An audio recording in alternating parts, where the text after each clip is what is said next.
Avant de plonger dans cette histoire incroyable, pensez à vous abonner à la chaîne et à activer la cloche. Ici, chaque récit a quelque chose à dire, et vous ne voudrez pas en manquer un seul. L'avion fendait le ciel nocturne au-dessus de l'Atlantique, ses moteurs vrombissant doucement comme un grondement lointain. Les lumières tamisées de la cabine éclairaient faiblement les visages des passagers, plongés dans leurs écrans, lecture ou rêverie. Parmi eux, Clarice Johnson, une femme noire élégante d'une trentaine d'années, était assise près du hublot. Elle observait les nuages, un mélange de fatigue et de calme sur son visage, ses mains serrant légèrement la lanière de son sac. À quelques rangs de là, Mark Reynolds, un homme blanc dans la quarantaine, au regard dur et au sourire méprisant, semblait agité. Il marmonnait pour lui-même, lançant des regards suspicieux à Clarice. La tension entre eux était imperceptible pour la plupart des passagers, mais une étincelle d'injustice flottait dans l'air, invisible mais palpable. Soudain, sans avertissement, Mark se leva et, d'un geste brutal, gifla Clarice en plein visage. La violence du coup fit sursauter plusieurs passagers. Clarice recula, son visage rougi par la douleur et la surprise, ses yeux grands ouverts, incrédules. Le choc était tel qu'un silence pesant tomba sur la cabine. On n'entendait plus que le bourdonnement monotone des moteurs et le souffle de quelques passagers choqués. Les murmures commencèrent à courir dans les rangs. Certains observaient, paralysés par l'incompréhension. D'autres froncèrent les sourcils, prêts à intervenir, mais hésitant face à la violence directe de l'homme. Clarice, étourdie, sentit la colère monter en elle, mais aussi la peur de répliquer seule contre cette agression. Alors que l'atmosphère semblait prête à éclater, un passager se leva calmement. David Carter, avocat noir spécialisé dans la défense des droits civiques, s'avança, le regard fixé sur l'agresseur. Sa présence apportait une aura de contrôle et de détermination, comme un phare dans la tempête. Dans ce moment suspendu, il devint clair pour tous que la situation allait basculer, que la peur et l'injustice n'allaient pas rester sans réponse. Et c'est ainsi, dans le silence glacé d'un avion survolant l'océan, que le destin de Clarice allait changer, porté par le courage inattendu de ceux qui refusent de rester spectateurs de l'injustice. Le silence qui suivit la gifle de Mark Reynolds pesait lourd dans l'avion. Certains passagers détournaient le regard, incapables de regarder la scène. D'autres murmuraient entre eux, choqués par l'audace de l'agresseur. Clarice Johnson, tenant toujours son visage rougi par le coup, respira profondément pour reprendre contenance. Sa voix tremblait légèrement lorsqu'elle murmura. « Pourquoi moi ?» Mark, assis maintenant avec un sourire narquois, répondit sans gêne. « Parce que je peux. » Un frisson parcourut la cabine. Plusieurs passagers échangèrent des regards furieux, mais aucun n'osait intervenir. Puis, d'un pas mesuré, David Carter, assis quelques rangs plus loin, se leva et s'approcha calmement. « Vous avez frappé cette femme sans raison, » dit-il d'une voix ferme, résonnant dans l'allée. « Ce n'est pas seulement inacceptable, c'est un acte criminel. » Mark ricana, haussant les épaules. « Et alors ? Personne n'ira me toucher. C'est juste une femme de plus à qui je peux montrer ma place. » David sortit son téléphone, le pointa vers Mark et déclara. « Chaque geste, chaque mot, chaque acte est enregistré. Vous allez répondre de ça devant la justice, et je m'assurerai que cette vidéo ne disparaisse pas. » Le rire arrogant de Mark se figea. Il se retourna vers les autres passagers, cherchant un soutien qui ne vint pas. À la place, il croisa les regards de colère et d'indignation de plusieurs témoins, y compris une infirmière nommée Samantha Lewis, qui se tenait prête à intervenir si nécessaire. « Vous n'êtes pas seul, » dit-elle doucement à Clarice, tout en posant une main réconfortante sur son épaule. « Vous avez des témoins, et justice sera faite. » Clarice inspira profondément, sentant la tension et la peur se transformer en force. Son regard, autrefois rempli de stupeur, brilla maintenant d'une détermination nouvelle. Le steward, ayant observé la scène depuis le début, s'approcha timidement. « Monsieur, vous devez vous calmer immédiatement. Si cela continue, nous devrons alerter le capitaine. » Mark, toujours arrogant, tenta de répliquer, mais il sentit pour la première fois la pression collective de la cabine. Les regards, les mots de David et l'assurance de Samantha le faisaient vaciller. Dans ce moment suspendu, chaque passager ressentit la gravité de la situation, la peur pouvait être transformée en courage, et la violence ne resterait pas impunie. L'atmosphère, autrefois tendue et pesante, commençait lentement à se transformer en une dynamique de justice imminente. L'avion continuait de survoler l'Atlantique, mais l'air dans la cabine était devenu électrique. Chaque passager semblait retenir son souffle, observant la confrontation silencieuse entre Mark Reynolds et les témoins. David Carter, toujours debout, pointa son téléphone vers Mark et parla d'une voix calme mais ferme. « Vous venez de franchir une ligne que vous ne pouvez plus ignorer. La violence n'est jamais une réponse. Et croyez-moi, vous ne vous en tirerez pas. » Mark ricana, mais cette fois son sourire avait perdu de sa confiance. « Vous croyez que quelques vidéos vont m'arrêter ?» dit-il, ses mains tremblant légèrement. Samantha Lewis, l'infirmière, s'avança et prit la parole, d'une voix douce mais résolue. « Ce n'est pas une question de vidéo. C'est une question de morale. Et tous ceux ici ont vu ce que vous avez fait. Vous êtes seul dans cette cabine. » Un murmure d'approbation parcourut les passagers. Certains se levèrent légèrement de leur siège, exprimant leur soutien silencieux à Clarisse. Elle sentit un étrange mélange de peur et de soulagement.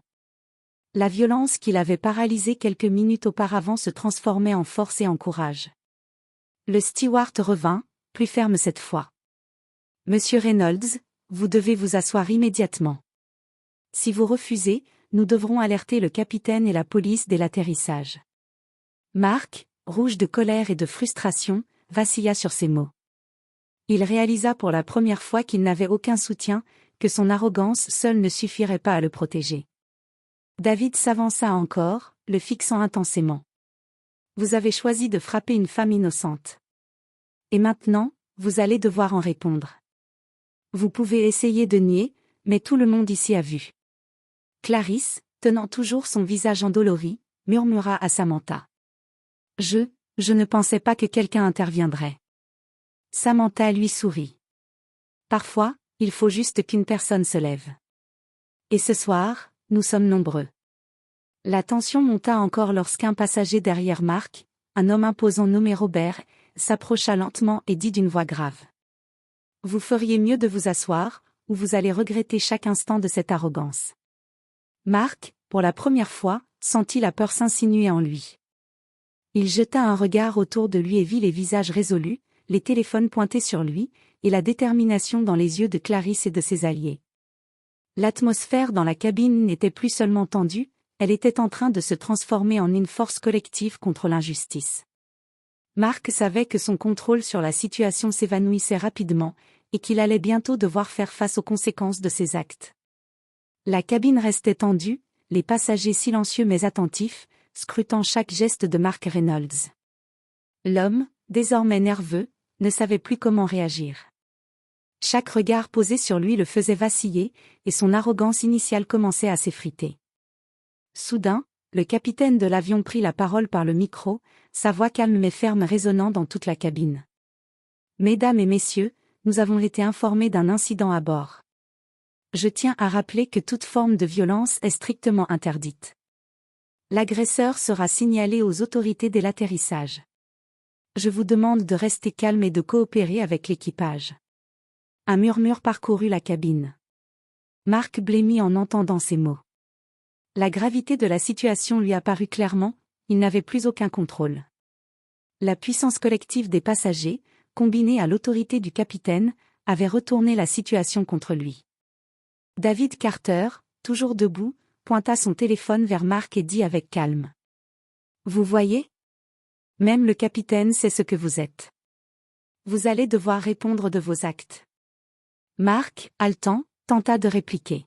« Ce n'est pas grave, je peux m'en sortir. » Mais son assurance était vide. Plusieurs passagers le fixaient avec défi, et certains murmuraient qu'ils étaient prêts à témoigner contre lui. Même Samantha Lewis s'approcha de lui et dit fermement. « Vous n'avez plus de pouvoir ici. Vous êtes seul maintenant. » Clarisse, reprenant confiance, se redressa dans son siège. Son visage, encore marqué par la gifle, rayonnait d'une force nouvelle. Elle murmura à David et Samantha. « Merci, je ne sais pas comment j'aurais réagi seul. » David hocha la tête. Parfois, il suffit d'une personne pour se lever. Mais aujourd'hui, nous étions plusieurs. Et c'est ce qui a changé la situation. Marc baissa finalement la tête, comprenant qu'il n'avait plus aucune issue. La peur avait remplacé l'arrogance, et il sentait qu'à l'atterrissage, il allait faire face à la justice. L'avion continuait son vol, mais dans la cabine, l'atmosphère avait changé. La peur et la violence avaient été remplacées par la solidarité, la détermination et la certitude que les actes injustes ne resteraient jamais impunis. Pour Clarisse, ce moment marquait le début d'une nouvelle force intérieure, celle de savoir qu'elle n'était pas seule face à l'injustice. L'avion continuait sa route dans la nuit, mais la tension palpable s'était transformée en une atmosphère de solidarité silencieuse. Chaque passager semblait conscient que l'injustice avait été stoppée par le courage collectif. Mark Reynolds, toujours assis, jetait des regards furtifs autour de lui, réalisant qu'il était désormais isolé.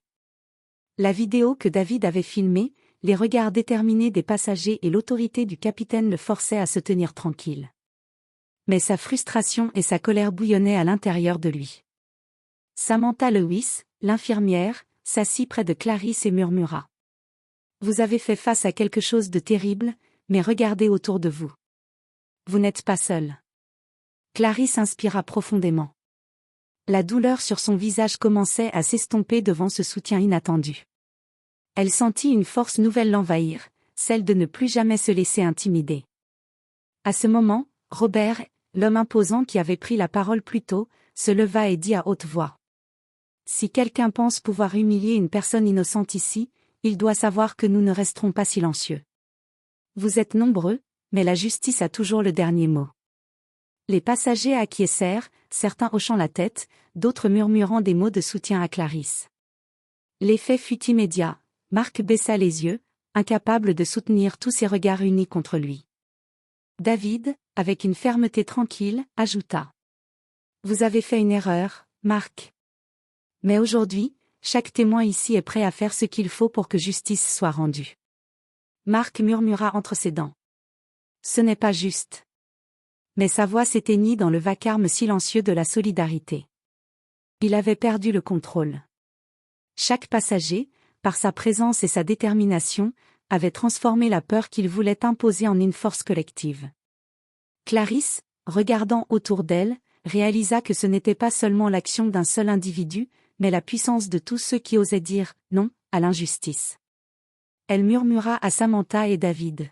« Aujourd'hui, j'ai appris quelque chose de précieux, la peur disparaît quand on est soutenu. » Le vol continuait, mais dans la cabine, un changement profond venait de s'opérer. Mark Reynolds n'était plus l'agresseur arrogant, il était un homme confronté à ses actes, isolé et impuissant face à l'unité des autres. L'avion entamait sa descente vers l'aéroport. Les lumières de la ville brillaient au loin, reflétant dans les yeux des passagers un mélange de soulagement et de tension résiduelle. Mark Reynolds était désormais immobile, la tête basse, conscient que chaque geste serait observé et jugé. Le capitaine prit de nouveau la parole par le micro. « Mesdames et messieurs, nous allons bientôt atterrir. L'agresseur a été identifié et sera remis aux autorités dès l'ouverture des portes. Je vous remercie de votre coopération. » David Carter continua à filmer chaque instant, non par vengeance, mais pour s'assurer que justice serait rendue. Il murmura à Clarisse. « Tout va bien se passer. Ils ne pourront pas nier ce qu'ils ont vu. » Samantha Lewis posa une main rassurante sur l'épaule de Clarisse. « Vous êtes forte, et vous avez des témoins. Cela change tout. » Marc, sentant l'inévitable approcher, tenta un dernier geste désespéré. « Je ne savais pas que... » Mais ces mots moururent dans le silence collectif. Chaque passager, par son regard, par sa présence, lui faisait comprendre qu'il n'y avait plus d'échappatoire. Les autorités étaient déjà alertées, et la vidéo de David, combinée au témoignage, scellait son sort. Alors que l'avion touchait enfin le tarmac, le personnel de sécurité se préparait à intervenir. Le steward s'approcha calmement de Marc et dit « Monsieur Reynolds, il est temps de nous suivre. » Marc se leva lentement, la peur remplaçant l'arrogance. Il jeta un dernier regard à Clarisse, réalisant qu'il avait sous-estimé le pouvoir de la solidarité et de la justice. Les passagers, eux, ressentirent un soulagement collectif. La peur et l'injustice avaient été affrontées et neutralisées. Clarisse, encore secouée mais désormais fière, murmura. « Merci, à tous. » David lui sourit. « Aujourd'hui, nous avons montré que la violence ne peut pas gagner quand la vérité et le courage se tiennent ensemble. » Lorsque les portes s'ouvrirent, les autorités embarquèrent Mark sous escorte. La cabine, malgré la fatigue et le choc, vibrait d'un sentiment de victoire morale. Ce n'était pas seulement la fin d'une agression, mais le début d'une leçon importante pour tous ceux présents. La peur peut être transformée en force collective, et l'injustice peut être arrêtée si l'on ose se lever. L'avion avait enfin cessé de trembler dans l'anticipation de l'atterrissage. Les portes s'ouvrirent, laissant entrer l'air frais de la piste. Les autorités escortèrent Mark Reynolds hors de la cabine, tandis que les passagers reprenaient peu à peu leur souffle, certains murmurant entre eux sur ce qu'ils venaient de vivre. Clarisse Johnson se tenait debout, encore secouée par l'agression et la confrontation, mais son regard exprimait maintenant une force nouvelle. Samantha Lewis s'approcha d'elle. « Vous avez traversé quelque chose de terrifiant, mais vous n'étiez pas seule. » Clarisse hocha la tête, la voix tremblante mais ferme. « Je ne pensais pas que tant de gens pourraient intervenir. Je ne me suis jamais sentie aussi soutenue. » David Carter, toujours avec son téléphone en main, s'approcha et dit. « Vous avez été courageuse. Mais ce courage a été amplifié par la solidarité de chacun ici. Cette expérience, aussi traumatisante soit-elle, montre que nous pouvons changer les choses lorsque nous agissons ensemble. » Dans les couloirs de l'aéroport, plusieurs passagers vinrent vers Clarisse pour lui offrir des mots de soutien. Une jeune femme lui tendit une carte avec un sourire. « Si vous voulez parler ou témoigner, nous sommes là pour vous. Vous méritez justice. » Clarisse sentit une vague d'émotion la submerger. Elle se rendit compte que l'incident avait non seulement exposé la haine de Mark, mais qu'il avait aussi révélé la bonté et la force des inconnus autour d'elle. Samantha lui murmura doucement. « Aujourd'hui, vous n'avez pas seulement survécu à une agression, vous avez montré à tout le monde ce que signifie résister à l'injustice avec dignité. » Clarisse inspira profondément, séchant discrètement une larme. « Merci, vraiment. Je n'oublierai jamais ce que vous avez tous fait pour moi. » David posa une main sur son épaule. « Et nous n'oublierons jamais non plus. Les moments où nous choisissons de ne pas rester silencieux sont ceux qui changent les choses. » Alors que Clarisse quittait l'aéroport avec Samantha et David, elle savait que cette expérience marquerait sa vie pour toujours. Ce n'était pas seulement l'histoire d'une agression, c'était l'histoire d'un changement, du pouvoir de la solidarité et de la preuve que, même face à la haine, la force humaine pouvait triompher. Quelques jours après l'incident, Clarisse Johnson reçut un appel des autorités locales. Mark Reynolds avait été officiellement inculpé pour agression et comportement raciste aggravé. La vidéo de David Carter, combinée au témoignage des passagers, avait fourni une preuve irréfutable. Dans le salon de son appartement, Clarisse regardait les nouvelles locales. L'histoire de l'agression dans l'avion avait fait la une. Le journaliste annonçait. Une femme a été agressée lors d'un vol transatlantique, mais grâce à l'intervention de passagers courageux et à la vidéo d'un témoin, l'agresseur a été arrêté et inculpé. Clarisse sentit un mélange de soulagement et de fierté. Ce qu'elle avait vécu personnellement avait désormais une portée publique, un acte de haine transformé en un exemple de solidarité et de justice. David Carter, assis à côté d'elle, murmura. « Les médias vont montrer que la peur peut être affrontée par le courage. Vous et tous ceux qui se sont levés ce jour-là avez changé l'histoire. » Samantha Lewis sourit. Et cela montre que chaque acte de bonté et de courage compte. Même un simple geste peut inspirer des milliers de personnes. Dans les jours qui suivirent, Clarisse reçut des messages de soutien venant d'inconnus à travers le pays. Beaucoup la remerciaient pour avoir affronté cette situation avec dignité et pour avoir permis à la justice de triompher. De son côté, Mark Reynolds devait comparaître devant le tribunal. La presse locale et nationale s'intéressait à l'affaire, mettant en lumière non seulement l'agression mais aussi la réaction exemplaire des passagers. L'histoire démontrait qu'une seule personne agressée pouvait compter sur le courage collectif pour renverser la situation. Clarisse, observant cette couverture médiatique, ressentit un sentiment profond, sa peur avait été transformée en pouvoir. Et ce pouvoir, né de la solidarité et du courage des autres, allait continuer à résonner bien au-delà de ce vol. Quelques semaines après l'incident, Clarice Johnson sentait que sa vie avait changé de manière subtile mais profonde. Elle n'était plus simplement la femme agressée dans un avion, elle était devenue un symbole de résilience et de courage. Chaque matin, en se préparant pour le travail, elle repensait à ce vol, à la peur qui l'avait envahie, et à la manière dont des étrangers s'étaient levés pour la protéger. Une gratitude profonde s'était installée en elle, non seulement envers David Carter et Samantha Lewis, mais envers tous ceux qui avaient choisi de ne pas rester passifs. Lors d'une promenade dans un parc, Clarice croisa plusieurs familles qui la reconnurent grâce aux médias. Des enfants lui faisaient un signe de la main, et des adultes venaient lui dire combien son histoire les avait inspirés. Elle ressentit une émotion intense, mélange de fierté et de responsabilité. David Carter l'accompagna lors d'une interview médiatique destinée à sensibiliser le public sur la violence raciale et la solidarité. « Aujourd'hui, nous avons appris quelque chose d'important », dit Clarice devant la caméra. « La peur peut nous paralyser, mais le courage collectif peut transformer cette peur en force. » Samantha Lewis, assise à ses côtés, ajouta. « Chaque geste compte. Même un simple mot ou un acte de soutien peut changer l'issue d'une situation. » Cette expérience avait donné à Clarice une nouvelle perspective sur sa propre vie. Elle se rendit compte qu'elle n'avait plus peur de défendre ce qui était juste, que sa voix avait du poids, et que son expérience pouvait inspirer d'autres personnes confrontées à l'injustice. Dans les jours qui suivirent, elle reçut des invitations pour parler dans des écoles et des associations.